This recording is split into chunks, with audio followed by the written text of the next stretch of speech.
રાધે કૃષ્ણ મિત્રો, સ્વાગત છે તમારું અમારી યુટ્યુબ ચેનલમાં। આજે વાત કરીએ 18 ફેબ્રુઆરી 2026થી શરૂ થતા ફાગણ મહિનાની। આ મહિનો મિત્રો 19 માર્ચ 2026 સુધી રહેવાનો છે।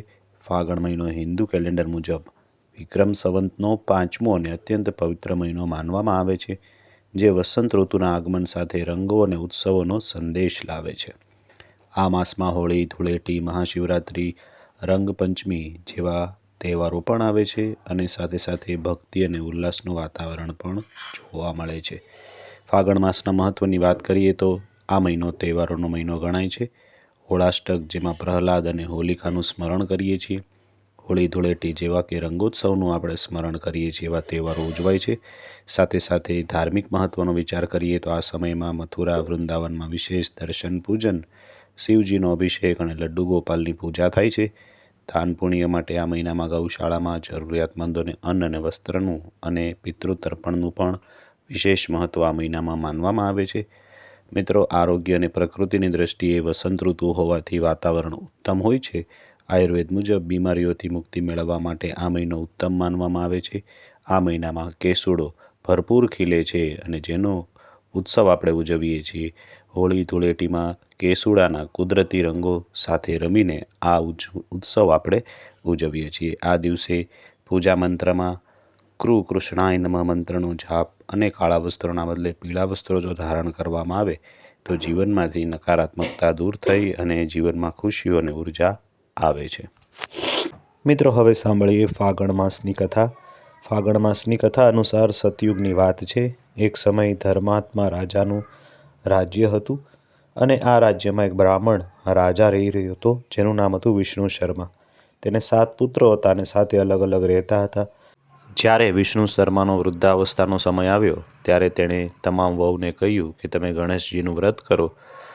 સ્વયં વિષ્ણુ શર્માએ પણ આ વ્રત કર્યું અને એનો બુઢાપો આવ્યો અને બુઢાપો આવવાથી તમામ જવાબદારી તે વહુને સોંપવા માગતા હતા। જ્યારે તેની વહુઓને તેણે આ વ્રતની વાત કરી તો વહુએ નાક ચડાવીને તેની આજ્ઞા માની નહીં અને તેનું અપમાન કરી દીધું। અંતમાં છોટી વહુએ સાસુરની વાત માની અને પૂજાનો સામાનની બધી વ્યવસ્થા કરી પોતાના સસરા સાથે ભોજન ન કર્યું અને વ્રત કર્યું અને સસુરને ભોજન કરાવી દીધું। જ્યારે અડધી રાત થઈ ત્યારે વિષ્ણુ શર્માને ઉલટી થઈ ગઈ, ઝાડા આવવા લાગ્યા અને મળમૂત્રથી ભરાઈ ગયેલા ગંદા કપડાં સાફ કરીને સસરાને ચોખ્ખા કર્યા અને ખાધા પીધા વગરે જાગતી રહી। ગણપતિજીની બંને પર કૃપા થઈ અને સસરાનું સ્વાસ્થ્ય સારું થઈ ગયું અને તેનું ઘર અને નાની વહુ એ ધન ધાન્યથી પૂર્ણ થઈ ગયા।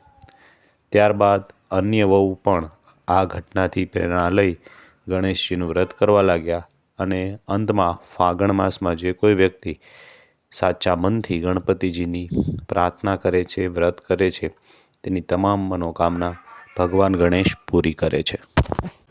મિત્રો, આ મહિનામાં સુદ પક્ષની છેલ્લી તિથિ એ હોળીનો ઉત્સવ ઉજવવામાં આવે છે, જે ઉત્સવનું ધાર્મિક, સામાજિક અને આધ્યાત્મિક મહત્ત્વ પણ છે। આ ઉત્સવ આનંદ, પ્રેમ અને સદ્ભાવનાનો પર્વ છે, જે ભાવનાઓ એકથી બીજા રંગમાં રંગાઈને પૂર્ણ થાય છે। લિંગ પુરાણમાં હોલિકા ઉત્સવને ફાલ્ગુનિકા નામથી પણ ઓળખવામાં આવે છે, જે બાળકોની ક્રીડાઓથી પૂર્ણ સુખ સમૃદ્ધિ આપનાર જણાવવામાં આવેલું છે। આ જ પ્રકારે વરાહ પુરાણમાં પણ આ ઉત્સવને પટવાસ વિલાસીને એટલે કે ચૂર્ણયુક્ત ખેલ અને લોક કલ્યાણયુક્ત ખેલ તરીકે પણ ઓળખવામાં આવે છે।